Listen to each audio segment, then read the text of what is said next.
Slovenske oblasti so 26. februarja 1992 iz registra stalnih prebivalcev nezakonito izbrisale 25.671 oseb.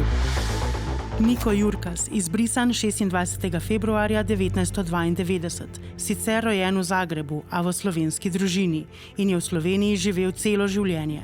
Ja, leta 1992 sem imel firmo in zaposloval kar dovolj ljudi. V lastnem podjetju je delal na črno 5 let in si vsaj lahko zagotavljal preživetje. Enega zaposlenega je moral zaradi neurejenih dokumentov odpustiti.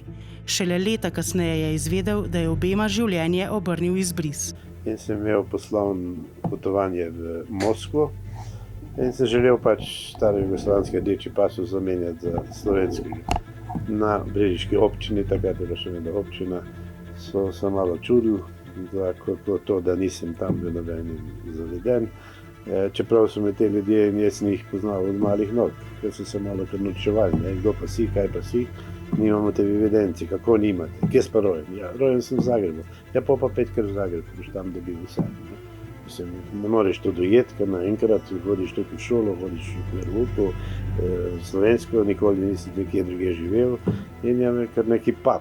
Po izbrisu je bil 10 let brez osebne in zdravstvene izkaznice, brez vozniškega izpita. Na sodišču je bil s tožbo za odškodnino neuspešen. Plačati bi moral 3500 evrov sodnih stroškov. Niko se bo boril naprej. Država naj končno naredi, kar je prav. Podpiši peticijo za popravo krivic izbrisanim.